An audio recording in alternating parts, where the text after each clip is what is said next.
ತುಂಬ shocking actually. ನಾವು actually ಈ ಫಂಕ್ಷನ್ ಇದೆ ಅಜಯ್ ಸರ್ ಇಷ್ಟು ವರ್ಷದ ಆ್ಯಕ್ಚುಲಿ ಒಂದು 7-8 ವರ್ಷದಿಂದ ಅವ್ರ ಪಾಪ ಒಂದು ಫಂಕ್ಷನು ಮಾಡಿಲ್ಲ.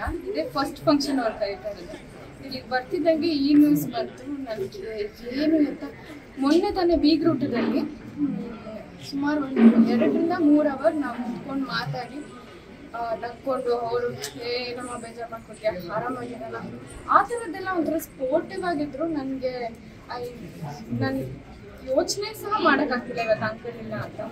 I have to rush. ಇವಾಗ ಇಲ್ಲಿ ಮುಗಿಸ್ಕೊಂಡು ನಮ್ಮ ದೊಡ್ಡಪ್ಪ ತಿಳ್ಕೊಂಡಿದ್ದಾರೆ, ಊರಿಗೆ ಹೋಗಿ ಅಷ್ಟೇ ಅವ್ರ ಮುಖ ಒಂದ್ಸತಿ ನೋಡ್ಕೊಂಡು ತುಂಬ ತುಂಬ ನನಗೆ ಒಬ್ಬರು ಅಣ್ಣನ ಸ್ಥಾನದಲ್ಲೇ ಅವ್ರು ಇದ್ದಿದ್ದು. ಯಾವಾಗಲೂ ನನ್ನ ಜಗ್ಗಿನ ಮದುವೆ ಆದಮೇಲೆ ಊಟಕ್ಕೆ ಇಟ್ಕೊಂಡಾಗ ಅದನ್ನೇ ಹೇಳ್ತಾ ಇದ್ರು. ನಾನು ಒಬ್ಬ ಅಣ್ಣನಾಗಿ ಹೇಳ್ತಾ ಇದ್ದೀನಮ್ಮ, ನೀವು ತುಂಬ ಚೆನ್ನಾಗಿರ್ಬೇಕು, ತುಂಬ ಖುಷಿಯಾಗಿರ್ಬೇಕಮ್ಮ ಅಂತಲೇ ಹೇಳ್ತಾ ಇರ್ಬೇಕು ಅವರು.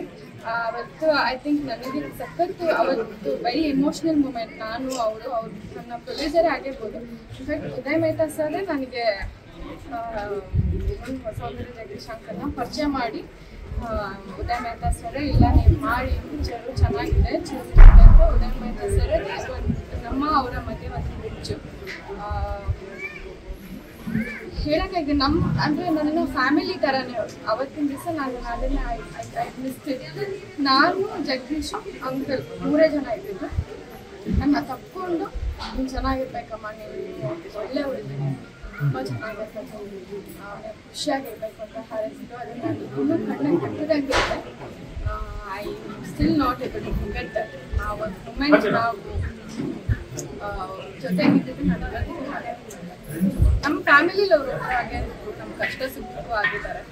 ನಾವು ಅವ್ರ ಪ್ರತಿಯೊಂದಕ್ಕೂ ಮದುವೆ ಆಗಿರ್ಬೋದು, ನಾವು ಅವ್ರ ಸೌಂದರ್ಯನ್ಗೆ ಒಂದು ಅಣ್ಣನ ರೀತಿ ಅಕ್ಕನ ರೀತಿಯೇ ಹೋಗಿ ಎಲ್ಲ ದಿನ ಫೋನ್ ಮಾಡಿ ವಿಚಾರಿಸ್ಕೊಂಡು ಆ ಥರ ಇದ್ದವರು. ಏನು ನನಗೆ ನಾನು ಇವಾಗ ಮೆಹ್ತಾ ಸರ್ಗೆ ಅದನ್ನೇ ನಾನು ನಿಮ್ಮನ್ನೇ ಹುಡ್ಕೊಂಡು ಬರ್ತಾಯಿದ್ದೀನಿ, ಏನಾಗಿದೆ ಅಂತ ಕೇಳೋದಕ್ಕೆ ನಾನು ಹುಡ್ಕೊಂಡು ಬಂದೆ.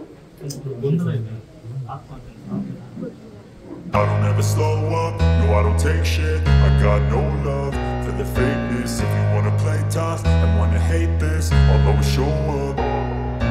I don't ever slow up, no I don't take shit. I